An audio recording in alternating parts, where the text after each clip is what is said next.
जय हिंद दोस्तों। कैसे हैं आप लोग? अच्छे होंगे, स्वस्थ होंगे, बढ़िया से पढ़ रहे होंगे और देश दुनिया की खबरों से रूबरू हो रहे होंगे।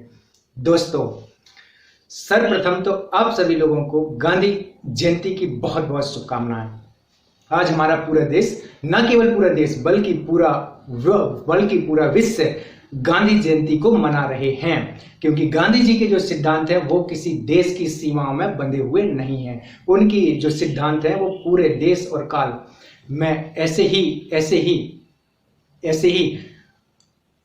विस्तारित हैं जिस प्रकार से सूर्य का प्रकाश। क्यों? क्योंकि सत्य, अहिंसा जैसे सिद्धांत जो भगवान गौतम बुद्ध, जो महावीर स्वामी ने दिए, उन सिद्धांतों का हर देश और काल में अपना ही महत्व है दोस्तों। तो दोस्तों, आज हम लोग महात्मा गांधी जी के जीवन का परिचय, उनके स्वतंत्रता आंदोलन में कुछ प्रमुख योगदान के बारे में बात करने जा रहे हैं। ये टॉपिक आप सभी लोगों के लिए बहुत ही महत्वपूर्ण है। क्यों महत्वपूर्ण है? क्योंकि दोस्तों, महात्मा गांधी जी, जिनको हम राष्ट्रपिता कहते हैं, जिनको महात्मा कहते हैं, अर्थात महान प्लस आत्मा महात्मा, जिनको महात्मा कहते हैं, उनका योगदान भारतीय राष्ट्रीय आंदोलन में इस प्रकार से है जिसको हम शब्दों से भी बयान नहीं कर सकते हैं। क्योंकि अंग्रेजों को ये कहना पड़ा था। क्या कहना पड़ा था? अंग्रेजों को ये कहना पड़ा था कि जब हम विश्व में अपनी पताका लहरा रहे थे, तब हमें एक हाड़ मास के ऐसे फकीर ने नाक में दम कर रखा था, जिसका अस्तित्व हमारे साम्राज्य के सामने कुछ भी नहीं था। तो दोस्तों, आप देखिए कि जो सत्य, अहिंसा, अस्तेय, अपरिग्रह जैसे मूल्य हैं, अगर कोई व्यक्ति उनको धारण कर ले तो वो बड़े से बड़े साम्राज्य की चूल्हे हिला सकता है, बड़े से बड़े साम्राज्य की नींव ढह सकता है। तो दोस्तों, आप सभी लोगों का the universe study hub channel पर बहुत बहुत स्वागत है। आज हम लोग महात्मा गांधी जी के बारे में उनके जीवन के बारे में कुछ प्रकाश डालने जा रहे हैं, उस पर हम विचार करने जा रहे हैं। इसको हम देखते हैं दोस्तों, सर्वप्रथम तो गांधी जी का जन्म है। गांधी जी का जन्म 2 अक्टूबर 1869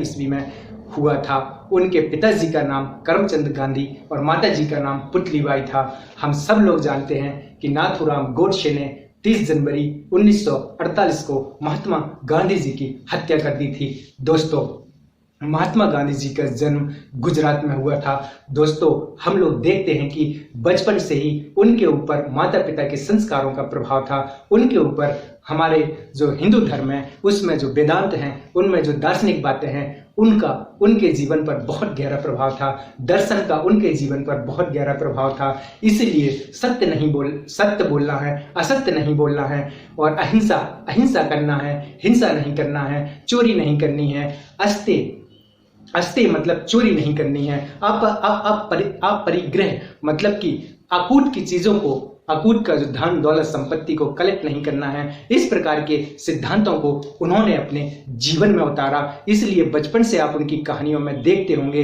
कि सत्य बोलना है, अहिंसा को फॉलो करना है, और सत्याग्रह के लिए सत्य के लिए आग्रह करना है। इन चीजों का प्रभाव उनके जीवन पर दिखता ही है। दोस्तों, एक बार आप इस बोर्ड पर नजर डाल लीजिए दोस्तों कि उनके जीवन के जो सिद्धांत हैं वो सत्य है, अहिंसा है, सत्याग्रह है, अस्तेय है, अपरिग्रह है, समानता है, अनुशासन है, प्रतिबद्धता है, स्वतंत्रता है। इन सब चीजों का प्रभाव उनके जीवन पे था। उनका बचपन अपनी भारतीय संस्कृति में गुजरा था। वही तीज त्योहार, वही परंपराएं उन्होंने बचपन से देखी थी। दोस्तों, जैसे जैसे वो बड़े होते हैं तो वो अपनी पढ़ाई करने के लिए ब्रिटेन जाते हैं। जब वो अपनी पढ़ाई करते हैं तो दोस्तों, आप तो जानते ही हैं ना कि बाबा साहब भी ब्रिटेन गए थे, बाबा साहब भी विदेश गए थे शिक्षा प्राप्त करने के लिए। और दोस्तों, किसी ने कहा है कि शिक्षा एक ऐसी शेरनी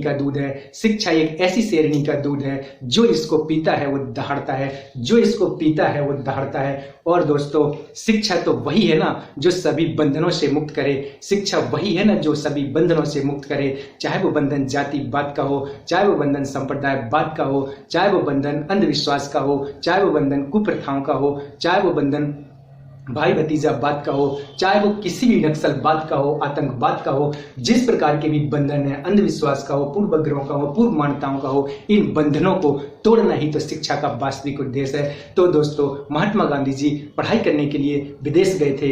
उन्होंने वहां पर विधि की पढ़ाई की, कानून की पढ़ाई की। बाबा साहब ने भी कानून की पढ़ाई की थी। तो वो जान गए थे कि हमारे अधिकार क्या होते हैं और वास्तव में इस जगत का सृजन, इस जगत की रचना कैसे हुई या निर्माण कैसे हुआ, ये आज भी रहस्य का विषय है। इन गूढ़ रहस्यों पर उन्होंने बहुत ही चिंतन मनन और निधिध्यासन किया। जब उन्होंने इतने गूढ़ विषयों को समझा, जाना, परखा, तो उसको अपने व्यक्तित्व में भी उतारा। क्योंकि चीजों को पढ़ लेना और पढ़ के भूल जाना तो आसान बात है, लेकिन चीजों को अपने व्यक्तित्व में लाना, चीजों को अपनी पर्सनालिटी में लाना, ये थोड़ा जटिल काम है, ये थोड़ा कठिन काम है। क्योंकि हमारा शरीर तो विषय उन्मुख है ही है, वो तो विषयों की तरफ भागता ही है। तो दोस्तों, इन्होंने आत्मनियंत्रण किया, अपने ऊपर नियंत्रण किया और अपने अधिकारों को जाना। अधिकार क्या? समानता का अधिकार, स्वतंत्रता का अधिकार, बंधुत्व का अधिकार, न्याय का अधिकार, इस प्रकार की चीजों को जाना। दोस्तों, अभी तक गांधी जी नहीं हुए हैं। अभी तक तो ये मोहनदास अभी तक तो हमारे जो महात्मा नहीं हुए, अभी तक गांधी जी हैं। अभी तक ये मोहनदास करमचंद गांधी हैं, लेकिन अभी महात्मा या बहुत बड़े पर्सनालिटी को रिप्रेजेंट नहीं कर रहे। अभी तो वो ब्रिटेन में पढ़ाई कर रहे हैं। अब जब वो भारत आते हैं तो अब उनके सामने दिक्कत थी कि वो आखिर करें क्या। दोस्तों, आप लोगों ने क्या वो मूवी देखी है? कौन सी मूवी? जब मूवी कहां से आ गई बीच के बीच?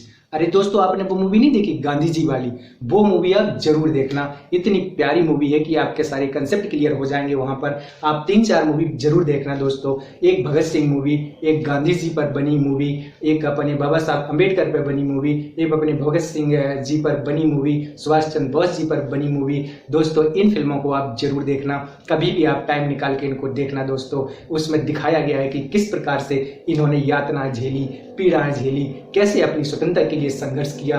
बाबा साहब ने कैसे जातिवाद से अकेले लड़ाई लड़ी, किस प्रकार से उन्होंने एक बड़ा आंदोलन खिलाफ किया। क्योंकि बाबा साहब तो दो प्रतंत्रताओं से लड़ रहे थे, एक तो विदेशियों की प्रतंत्रता थी और एक अपने ही देश में जातिवाद की प्रतंत्रता थी। तो दोस्तों, आप देखिए, इस मूवी को आप जरूर देखिएगा, गांधी जी वाली, भगत सिंह जी वाली और अंबेडकर साहब जी वाली और सुभाष चंद्र बोस जी वाली।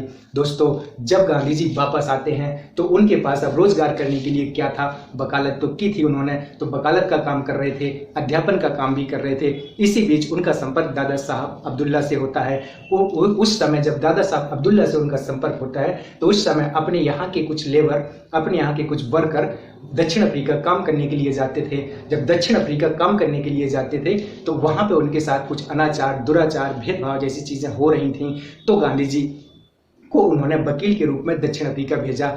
दोस्तों, अब गांधी जी के जीवन की शुरुआत होने वाली है। बहुत ध्यान से सुनिएगा आप चीजों को, क्योंकि कोई व्यक्ति किस प्रकार से साधारण से असाधारण हो जाता है, आम आदमी से महात्मा हो जाता है। इन चीजों को ही हमें देखना है कि कैसे भगवान गौतम बुद्ध भगवान हो जाते हैं, कैसे सिद्धार्थ भगवान गौतम बुद्ध हो जाता है, कैसे मदर टेरेसा हो जाती हैं, किस प्रकार से गांधी महात्मा गांधी हो जाते हैं। ये परिवर्तन आप जीवन में देखिएगा, कैसे हमारे वाल्मीकि जी जो है हमारे, वो रामायण लिख देते हैं। तो दोस्तों, इन्हीं चीजों को तो आपको देखना है कि एक व्यक्ति जिसका जीवन हमने देखा है, बचपन में ऐसा था, युवावस्था में ऐसा हुआ और अंत मतलब कि ऐसा क्या बदलाव आए जीवन में कि यहाँ तक पहुंच गए। उन्होंने अपनी पर्सनालिटी में क्या बदलाव किए, उन्होंने अपने शरीर और मन पर कैसे नियंत्रण रखा। ये चीजें ही तो हैं जो हमें बताती हैं कि एक आम व्यक्ति भी एक खास हो सकता है, एक मनुष्य भी देवत्व को प्राप्त कर लेता है। जैसे भगवान गौतम बुद्ध, महावीर स्वामी, ये क्या थे? मनुष्य ही तो थे। लेकिन ये शंकराचार्य जी, लेकिन इन्होंने किस प्रकार से अपने ऊपर आत्मनियंत्रण रखा और एक विशेष प्रकार के व्यक्तित्व का निर्धारण किया। तो दोस्तों, आप देखिए यहाँ पर कि जब गांधी जी दक्षिण अफ्रीका जा रहे थे, यहाँ से शुरुआत होती है। जब दक्षिण अफ्रीका जा रहे थे गांधी जी, तो जिस ट्रेन में वो बैठे थे, ये घटना आप सभी लोगों ने सुनी होगी, है ना दोस्तों? आप सभी लोगों ने सुनी होगी कि जब वो ट्रेन में बैठे थे तो उनके पास फर्स्ट क्लास का टिकट था। लेकिन वहां पर एक अंग्रेज आता है और बोलता है, क्या बोलता है? वहां पर एक अंग्रेज आता है, रुक जाए करो थोड़ा सा, हम बता तो रहे हैं, बीच बीच में टोकन लगते हो आप, हमारा ध्यान इधर उधर हो जाता है। तो बता रहे, जब वो दक्षिण अफ्रीका जा रहे थे दक्षिण अफ्रीका जा रहे थे तो उनको उनके पास फर्स्ट क्लास का टिकट था। जैसे आजकल नहीं रेलवे में ए होती है, बी होती है श्रेणी, ए में और भी अच्छी क्वालिटी होती है, बढ़िया सी सीटें रहती हैं, और उसके बाद बी क्वालिटी में थोड़ा सा क्वालिटी डिफरेंट हो जाता है, B1 B2 B3 A1 A2 A3। तो दोस्तों उसी समय गांधी जी के पास फर्स्ट क्लास का टिकट था। बढ़िया गांधी जी सूट बूट में थे, गांधी जी क्या थे, सूट बूट में थे, बढ़िया सूट बूट में अपना लगेज वगैरह लेकर के मस्त बैठे थे। इसी बीच में एक अंग्रेज आता है और बोलता है, क्या बोलता है, वो बोलता है, ओए काले लोगो, तुम यहाँ क्यों बैठे हो, तुम काले व्यक्ति हो, तुम्हें किसने इजाजत दी थी इस ट्रेन के डिब्बे में बैठने की। तो गांधी जी पढ़े लिखे थे, ऐसे थोड़ी ना कानून जानते थे, अपने अधिकारों को वो जान गए थे, इतनी गहन अध्ययन किए थे, इतनी गहन पढ़ाई किए थे, इतनी गहराई से चीज़ों को समझे थे कि वो तो अपने अधिकार के लिए लड़ेंगे ही ना दोस्तों। दिक्कत तब होती है जब हम अपने अधिकारों को नहीं जानते हैं। जब हमें पता था कि कल को हमें 4 रोटी मिल रही हैं, आज हमें 2 रोटी मिल रही हैं, तो दोस्तों हम उस 2 रोटी के लिए लड़ेंगे कि नहीं लड़ेंगे। चाहे वो फ्रांस की क्रांति हो, चाहे वो अमेरिका की क्रांति हो, वो तभी हुई है जब हमने अपने अधिकारों को जाना है, वो तभी हुई हैं जब हमने अपने अधिकारों को जाना है। अगर हम अपने अधिकारों को नहीं जानते तो क्यों लड़ते। इसीलिए कोई कहता है कि अगर लोगों को गुलाम बना के रखना है तो उसको शिक्षा से वंचित कर दो, वो गुलामी करता रहेगा। लेकिन अगर उसके पास शिक्षा आ गई तो फिर वो किसी की नहीं सुनेगा, क्योंकि शिक्षा ही तो है जो सारे बंधनों से मुक्त कर देती है। फिर गुलामी जैसा कैसा बंधन। तो दोस्तों जब उनसे पूछा गया टिकट, तो वो बोलते हैं तुम यहाँ कैसे बैठे, तो वो बोलते हैं मेरे पास टिकट है फर्स्ट क्लास का। मस्त बोल रहे थे। अब हमारे पास नहीं, अगर कभी टीटी आ जाए और हम फर्स्ट क्लास में बैठे हों तो फिर अपने पास एक ये तो रहता ही है ना प्रमाण कि भाई टिकट है इसलिए बैठे हैं, कोई फालतू में तो बैठे नहीं है, ऐसे तो चढ़ नहीं गए। और कभी अगर हम ऐसे ही चढ़ जाए, चाहे वह संपर्क क्रांति हो, चाहे महाकौशल हो, और चाहे वह कोई भोपाल शताब्दी हो, तो भैया लगने लगता है ना कि यार टिकट नहीं है ना। अगर गलती से व्यक्ति कभी चढ़ जाए, वैसे तो बिना टिकट यात्रा नहीं करनी चाहिए। तो दोस्तों क्या होता है, गांधी जी से टिकट मांग, वो टिकट तो था ही, वो टिकट दिखाने लगे, बोले टिकट की जरूरत नहीं है, भागो यहाँ से, उठ लो यहाँ से, बता रहे हम तुम क्या, उठ लो तुरंत। गांधी जी बोले ऐसे कैसे उठ लो, मेरे पास राइट से पहले, बोले राइट आइट ना अपनी जेब में डाल लो, ये जितने तुम राइट आइट की बात कर रहे हो ना, तुम्हारे पास टिकट है फर्स्ट क्लास का, ये वो दुनियादारी, ये तुम अपनी जेब में डाल के रखो, ई की जरूरत नहीं है, ठीक है, और चलो निकलो यहाँ से। तो गांधी जी विरोध करते हैं, हम क्यों निकलेंगे, हमारे पास तो टिकट है। तो दोस्तों ये घटना ऐसी घटना है कि गांधी जी का सामान बाहर फेंक दिया, उनको ट्रेन से बाहर फेंक दिया गया, यहाँ तक कि उनको मारा पीटा भी गया। दोस्तों आप देखिए कि ये पढ़े लिखे व्यक्ति के साथ जब इस प्रकार की घटना घटती है तो उस पर क्या गुजरती होगी कि बताओ, मेरे पास अधिकार है, मेरे पास टिकट है, मैंने पैसा भी दिए और मुझे ट्रेन से बाहर फेंक दिया गया। इतना ही नहीं दोस्तों, ऐसा भी माना जाता है कि वो जहां पर उतरे थे, वो जिस स्टेशन पर उतरे थे, उस स्टेशन जहां उनको फेंक दिया गया था, उस स्टेशन का नाम पीटर बर्स लग्जमबर्ग है। तो उस स्टेशन पर जब वो उतरे थे तो वो कहाँ जा रहे थे, प्रेटोरिया जा रहे थे, लेकिन बीच में ही उनको उतार दिया गया, या बीच में ही उनको स्टेशन पर उतार दिया गया। तो वो जगह जगह गए कि कहीं मुझको आश्रय मिल जाए, कहीं मुझको रहने के लिए मिल जाए, होटल में रहने के लिए मिल जाए। लेकिन नहीं दोस्तों, नस्ल को देख करके, काले व्यक्ति को देख करके कोई उनको होटल देने के लिए तैयार नहीं हुआ। उस रात उन्होंने कैसे गुजारी, कितनी वेदना सही, कितना दुख सहा, उसको हम अपने शब्दों में कैसे व्यक्त कर सकते हैं।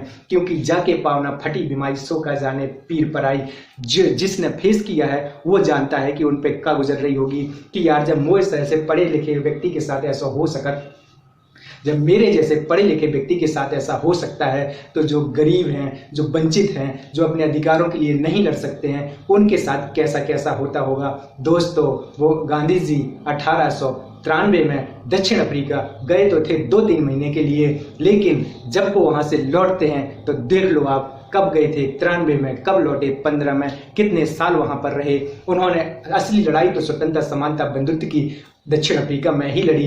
उन्होंने अपने अधिकारों के लिए लड़ाई की, वहां उन्होंने संघर्ष किया, धरना दिया, प्रदर्शन किए, सत्याग्रह किया और जो कानून गलत थे उनका विरोध किया। गांधी जी हमेशा बोलते थे मुझे अंग्रेजों से दिक्कत नहीं है। गांधी जी हमेशा बोलते थे मुझे अंग्रेजों का नहीं, उनकी शोषणकारी, अत्याचारी, अनाचारी, भेदभावकारी नीतियों कानूनों का विरोध करता हूँ। मुझे अंग्रेजों से दिक्कत नहीं है, मुझे तो उनके बनाए गए अन्याय भेदभावपूर्ण, शोषणकारी, अनाचारी, अत्याचारी कानूनों से दिक्कत है। कानून जब विधि के समान समता की बात की जाती है, जो कानून ब्रिटेन में लागू है वही कानून भारत में क्यों नहीं लागू है? जो कानून ब्रिटेन में लागू है वही कानून दक्षिण अफ्रीका में क्यों नहीं लागू है? मुझे अंग्रेजों से कोई जातीय दुश्मनी नहीं है, मेरी अंग्रेजों से कोई खानदानी दुश्मनी नहीं है, मुझे तो अंग्रेजों से नहीं उनके कानूनों से दिक्कत है। मैं जिस रास्ते पे चलता हूं उस रास्ते पे कानून गलत है, इसलिए मैं उन कानूनों का विरोध करता हूं जो मेरे रास्ते में आ जाते हैं। क्योंकि जब समानता, स्वतंत्रता, बंधुत्व, न्याय की बात की जा रही है तो फिर ये कानून कैसे मेरे रास्ते में आ जाते हैं? दोस्तों, बस यहीं से शुरू होता है सिलसिला गांधी जी के सत्याग्रहों का, गांधी जी के आंदोलन का। और ये वो सिलसिला था जिसने अंग्रेजों के छक्के छुड़ा दिए थे, जिसने अंग्रेजों को अपने मुंह में उंगली डालनी पड़ी थी, दांतों तले उंगली दबानी पड़ी थी। क्यों दबानी पड़ी थी? क्योंकि जब वो विश्व में सब जगह जीत रहे थे, जब उनको एक ऐसे व्यक्ति के सामने झुकना पड़ रहा था जिसके पास ना तो सेना थी, ना तो बहुत बड़े अस्त्र शस्त्र थे, बस उनके पास अगर कुछ था तो वो उनके हथियार थे। सत्य, अहिंसा, अस्तेय, अपरिग्रह, ब्रह्मचर्य जैसी चीजें उनके पास थीं। इन चीजों ने अंग्रेजों के रातों की नींद हराम करके रख दी थी। दोस्तों, अब हम देखते हैं जब गांधी जी 1915 में भारत आ जाते हैं, तब उनकी विश्व विख्यात ख्याति हो गई थी। कोई जान गया था कि कोई गांधी जैसे व्यक्ति हैं जो अपने अधिकारों के लिए अहिंसा की बात करते हैं, सत्य की बात करते हैं, नियमों की बात करते हैं, कानूनों की बात करते हैं, और उनके लिए लड़ने के लिए वो लड़ने के लिए धरने पर बैठ जाते हैं, आंदोलन करते हैं, आमरण अनशन करते हैं और उन अधिकारों के प्राप्त करने की बात करते हैं। दोस्तों, जब गांधी जी भारत आते हैं तो सर्वप्रथम वो भारत का भ्रमण करते हैं। वो किसी राजनीतिक संगठन से नहीं जुड़ते हैं, वो यथास्थिति को जानने का प्रयास करते हैं, क्योंकि जब तक हम यथास्थिति से वाकिफ नहीं होंगे तब तक हम उन चीज़ों के बारे में कैसे कुछ कह सकते हैं। तो जब वो भ्रमण करते हैं तो भारत की यथास्थिति को समझने का प्रयास करते हैं, किसानों के दुख दर्दों को समझने का प्रयास करते हैं, माताओं बहनों के दुख दर्दों को समझने का प्रयास करते हैं, श्रमिकों के दुख दर्दों को समझने का प्रयास करते हैं। भारत के सभी वर्गों को, चाहे उच्च वर्ग हो चाहे निम्न वर्ग हो, सभी के साथ बेसिक मुद्दों पर बात करते हैं। और दोस्तों, इन्हीं सब को करते करते आप मान सकते हैं कि गांधी जी एक सभा समारोह में कभी बोल भी नहीं पाए थे, खड़े हुए थे तो कांपने लगे थे। और ये वही गांधी जी हैं जिन्होंने इतना बड़ा आंदोलन, असहयोग आंदोलन जैसा आंदोलन खड़ा कर दिया था जब लग रहा था कि बस हमें स्वतंत्रता मिलने ही वाली है। उसके पहले दोस्तों एक रामचंद्र करके ये किसान थे जो गांधी जी से मिलते हैं, उन्होंने इनको चंपारण बुलाया था, क्योंकि चंपारण में अंग्रेजों की कुछ शोषणकारी नीतियां चल रही थी। तिनकटिया पद्धति के माध्यम से उनसे ज्यादा चीजें वसूली जाती थी। तो गांधी जी ने भारत आकर के जो पहला उन्होंने सफल आंदोलन किया था वो चंपारण ही था। दोस्तों, चंपारण ही था जहां उन्होंने भारत में पहली बार सत्याग्रह का प्रयोग किया था। सत्य का आग्रह, सत्याग्रह मूवी देखना दोस्तों आप कभी, अजय देवगन जी की अगर मौका मिले तो। सत्याग्रह, उसमें आप देखेंगे कि सत्याग्रह का मतलब क्या होता है। सत्य के लिए जो आग्रह है वही सत्याग्रह है। तो उन्होंने चंपारण फिर अहमदाबाद, फिर खेड़ा, ये 3 सफल आंदोलन किए। अहमदाबाद में उन्होंने पहली भूख हड़ताल की। उसके बाद खेड़ा आप फिर जानते हैं, गुजरात, बिहार, चंपारण, बिहार, इसके बाद गुजरात, खेड़ा और अहमदाबाद। 3 सफल आंदोलन के बाद उन्होंने खिलाफत आंदोलन जो खिलाफत आंदोलन में भी पार्टिसिपेट किया। उसके बाद 1920 में, इसके पहले 1919 में एक कानून आया था जिसको काला कानून कहते हैं। उस कानून का नाम दोस्तों रॉलेट एक्ट था। ये ऐसा एक्ट था जिसमें, आपने वो क्रांति मूवी देखी है दोस्तों बॉबी देओल की, उसमें बोलता है नो एफआईआर, नो अरेस्ट, फैसला ऑन दी स्पॉट करेंगे हम। ना तो तुमको कोई एफआईआर करेंगे तुम्हारी, ना ही तुम्हें गिरफ्तार करेंगे, बस हमारा जजमेंट उसी दिन आ जाएगा जिस दिन हम तुम्हें देख लेंगे। तो दोस्तों, इसी प्रकार का रॉलेट एक्ट था। ना अपील, ना दलील, ना वकील, हम फैसला करेंगे। इस प्रकार का काला कानून था ये कि दोस्तों, जलियांवाला बाग हत्याकांड आप सभी लोगों ने सुना होगा। कितनी नृशंस हत्याएं हुई थी, किस प्रकार से जनरल डायर ने मासूम बच्चों को, महिलाओं को, कितने लोगों को मौत के घाट उतार दिया था। यहाँ तक कि वो तोप लेकर के गया था कि अगर तोप उस रास्ते से निकल जाती तो वो तोप से उड़ाने वाला था। दोस्तों, हमें इतिहास को इसलिए जानना चाहिए कि क्यों हमारा शोषण हुआ, क्यों हमारे साथ अत्याचार हुआ, क्यों हमें सालों तक गुलाम बना के रखा गया, क्या वो रीजन थे, क्या वो कारण थे, क्या कोई अभी भी हमें गुलाम बना सकता है। इन सब चीज़ों को हम तभी जानेंगे दोस्तों जब हम इतिहास को जानेंगे, इतिहास को पढ़ेंगे, इतिहास को समझेंगे कि किस प्रकार से राज्य, बड़े बड़े राज्य होते हैं और वही राज्य ध्वंस हो जाते हैं, राज्य ध्वंस हो जाता है, मिट्टी में मिल जाते हैं, और कैसे एक व्यक्ति इतना बड़ा साम्राज्य खड़ा करता है और कैसे वही साम्राज्य बिल्कुल जमीन में मिल जाता है। दोस्तों, यही तो चीज सिखाता है हमें इतिहास कि हमें क्या देखना है, क्या निरंतरता है, क्या परिवर्तनता है। तो जलियांवाला हत्याकांड कितना नृशंस हत्याकांड था, कितनी हत्याएं हुई थी। उस घटना ने पूरे देश के लोगों को झकझोर के रख दिया था, पूरे देश के लोगों के खून को खौला दिया था। दोस्तों, ये जलियांवाला हत्याकांड, ये रॉलेट एक्ट, इस प्रकार की चीजें देश में घट रही थी। हमारे साथ बहुत अनाचार, अत्याचार और शोषण हो रहा था, बहुत अत्याचार और शोषण हो रहा था।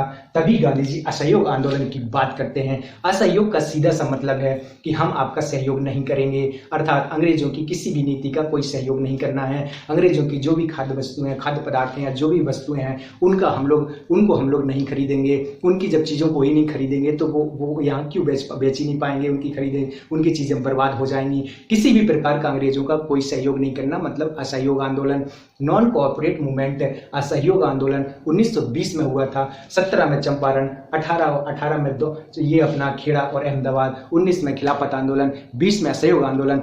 दोस्तों, ये वो आंदोलन था जब हम सबको लग रहा था कि भारत स्वतंत्रता ले लेगा, भारत को स्वतंत्रता मिलने ही वाली है। हमारे भगत सिंह, सुखदेव, राजगुरु, चंद्रशेखर आजाद, राजेंद्र लहेड़ी, रामप्रसाद बिस्मिल, कितने न कितने लोगों ने गांधी जी का सहयोग किया। सभी लोग बिल्कुल एक होकर के, ऐसा लग रहा था कि बस हम अंग्रेजों का बुरे बिस्तर बांधने वाले हैं। लेकिन दोस्तों, 5 फरवरी 1922 को जो चोरी चोरा कांड में जो चोरी चोरा कांड हुआ, उसके बाद जब गांधी जी असहयोग आंदोलन वापस ले लेते हैं, तब बहुत लोगों का दिल टूट गया था। बहुत जिन्होंने अपने स्कूल छोड़ दिए थे, पढ़ाई छोड़ दी थी, अपना तन मन सब कुछ दे दिया था असहयोग आंदोलन के लिए, जब वो आंदोलन वापस ले लिया जाता है तो बहुत लोगों को निराशा होती है, हताशा होती है। लेकिन दोस्तों, गांधी जी के तो सिद्धांत ही है ना, सत्य अहिंसा अस्ते, अहिंसा मतलब कि हिंसा हुई तो वो तो उनके सिद्धांतों के खिलाफ चला गया था। लेकिन दोस्तों, इस घटना का आज भी आलोचना की जाती है कि गांधी जी ने क्यों असहयोग आंदोलन वापस लिया था। ये इतिहासकार अपने अपने तरीके से इस घटना का वर्णन करते हैं। दोस्तों, इसके बाद हम जानते हैं कि गांधी जी की एक पॉलिसी और थी संघर्ष विराम संघर्ष और साध्य और साधन। उनका कहना था कि अगर साध्य पवित्र है तो साधन तो पवित्र हो ही जाते हैं। अगर कोई व्यक्ति मंदिर जा रहा है तो वो नारियल लेके ही जाएगा, अगर कोई व्यक्ति मंदिर जा रहा है तो नारियल लेके ही जाएगा, क्योंकि साध्य मंदिर जाना है तो साधन तो पवित्र होंगे ही, नारियल लेके जाएगा, मिठाई लेके जाएगा। उसी प्रकार अगर कोई व्यक्ति किसी की हत्या करने जा रहा है तो बंदूक लेकर के ही जाएगा। तो साध्य अगर पवित्र है तो साधन भी पवित्र ही होता है। तो उनका एक सिद्धांत था, साध्य को पवित्र रखो तो साधन भी पवित्र होंगे। आप एक जीवन में बड़ा उद्देश्य बनाओ, उस उद्देश्य को ऐसा उद्देश्य बनाओ जो आपके हितैषी हो, जन कल्याण के लिए हो, मानव कल्याण के लिए हो, राष्ट्र कल्याण के लिए हो। तो दोस्तों, जब वो साधन पवित्र होगा तो साध्य पवित्र होगा तो साधन भी पवित्र ही होंगे। तो उसी प्रकार संघर्ष विराम संघर्ष की गांधी जी की नीति थी कि संघर्ष करो, फिर विराम, फिर संघर्ष करो। दोस्तों, 1930 में उन्होंने फिर छेड़ दिया आंदोलन, जिसको हम कहते हैं सविनय अवज्ञा आंदोलन। सविनय अवज्ञा आंदोलन का तात्पर्य क्या है भाई? सविनय अवज्ञा आंदोलन का तात्पर्य है कि हम विनय के साथ तुम्हारी बात को नहीं मानेंगे। इसका क्या मतलब है? तुम एक गाल पे थप्पड़ मारोगे, हम दूसरा गाल कर देंगे, लेकिन तुम्हारी बात को तो नहीं मानेंगे। विनय के साथ हम तुम्हारे कानूनों का विरोध करते हैं। हम कोई यहाँ दंगा फसाद नहीं कर रहे। हम तुम कह रहे कि हमारे कानूनों को मानो, हम कह रहे हैं भैया, बहुत ही विनम्रता के साथ कह रहे कि हम तुम्हारे कानून ना मान पाए। बोल क्यों नहीं मान पाएंगे? क्योंकि तुम्हारे कानून गलत हैं। हम तो सही रास्ते पे जा रहे हैं, लेकिन तुम्हारे गलत कानून हमारे रास्ते को रोक दे रहे हैं। तो सविनय अवज्ञा आंदोलन, यहीं पर गांधी जी कुछ समझौते करते हैं। यहीं पर इरविन के साथ गांधी जी कुछ समझौते करते हैं। कुछ समझौतों की गांधी जी की हमेशा आज भी आलोचना होती है ना, गांधी इरविन समझौते को लेकर के। तो दोस्तों इसके बाद हम देख रहे हैं कि गांधी जी किस प्रकार से भारतीय स्वतंत्रता आंदोलन में अपने महत्व को बढ़ा रहे हैं। इसके बाद जब भारत छोड़ो आंदोलन की बात होती है, करो या मरो की बात होती है, डू एंड डाई की बात होती है, तो फिर अंग्रेजों को हमने कह दिया था कि चाहे गांधी जी का एक सिद्धांत और था कि स्वतंत्रता तो मैं लेकर रहूंगा, ऐसे हमारे तिलक जी भी बोलते थे कि स्वतंत्रता तो हमारा जन्म सिद्ध अधिकार है और इसको मैं लेकर ही रहूंगा। इसी प्रकार हमारे भगत सिंह जी बोलते थे कि मैं एक मानव हूं और मानव के जीवन को सार्थक बनाने में जो भी बाधाएं आ रही हैं उन बाधाओं का मैं विरोध करता हूं। इसी प्रकार हमारे तिलक साहब बोलते थे कि स्वतंत्रता तो हमारा जन्म सिद्ध अधिकार है और इसको हम लेकर ही रहेंगे। गांधी जी भी ऐसे ही बोलते थे। गांधी जी बोलते थे कि स्वतंत्रता तो मैं लेकर रहूंगा, चाहे 1 महीना लग जाए, चाहे 2 महीना लग जाए, चाहे 1 साल लग जाए, चाहे 2 साल लग जाए, तुम्हारा बोरिय बिस्तर तो हम यहाँ से बांध ही देंगे। तो दोस्तों देखिए आप किस प्रकार की ऊर्जा, किस प्रकार की एनर्जी का संचार इनके अंदर हो रहा है।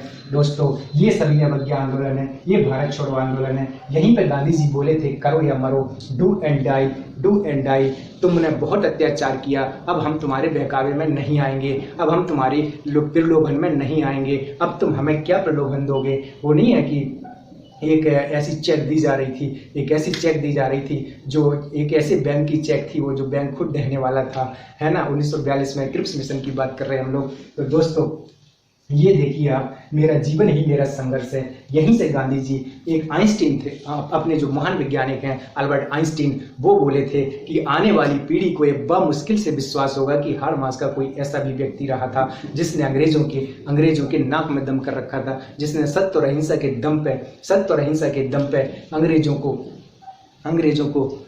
को बिल्कुल मौखी खानी पड़ी थी। तो दोस्तों ये देखिए आप, गांधी जी को महात्मा कहा जाता है, गांधी जी को राष्ट्रपिता कहा जाता है, और आप सभी लोग जानते हैं गांधी जी को, तो कौन नहीं जानता होगा। जब हमारे हाथ में नोट आता है तो गांधी जी आते हैं। आपने मुन्ना भाई MBBS देखी होगी, उसमें वो पूछते हैं कि भाई गांधी कौन है ना, सर्किट से पूछते हैं कि गांधी कौन है। भाई गांधी को नहीं जानते आप भाई, वही तो है जो नोट पे रहते हैं। तो दोस्तों गांधी जी आज बहुत महान व्यक्तित्व के धनी हैं, आज पूरा वर्ल्ड उनको जानता है, उनके सिद्धांतों की आज भी सराहना होती है। गांधी जी कहते थे कि हमारे पास प्रकृति में बहुत सारे संसाधन हैं जो मानव की ज़रूरतों को पूरी कर सकते हैं, लेकिन इच्छाओं की पूरी नहीं कर सकते। इच्छाएं तो अनंत होती हैं, संसाधन सीमित हैं, इसलिए हमको ये जगत को, प्रकृति के संसाधनों का बहुत ही अच्छे तरीके से उपयोग करना चाहिए ताकि आने वाली पीढ़ी के लिए वो चीज़ें बनी रहें। ये गांधी जी का मैसेज था। आज 2 अक्टूबर है, आज हमारा पूरा देश गांधी जयंती मना रहा है। तो दोस्तों इसी के साथ हम लोग इन सारे बिंदुओं पर डिस्कस कर चुके हैं। स्वतंत्रता तो मेरा जन्म सिद्ध अधिकार है, इसको तो मैं लेकर ही रहूंगा। ये उनकी नीतियां थी, ये उनके सिद्धांत थे। आप इसको देखिएगा और इस पर चिंतन करिएगा। दोस्तों गांधी जी जैसे इंसान सदियों में पैदा होते हैं, है ना, इसीलिए उन्होंने कहा था कि मेरा जीवन ही मेरा संघर्ष है। Thank you very much. Like, share and subscribe.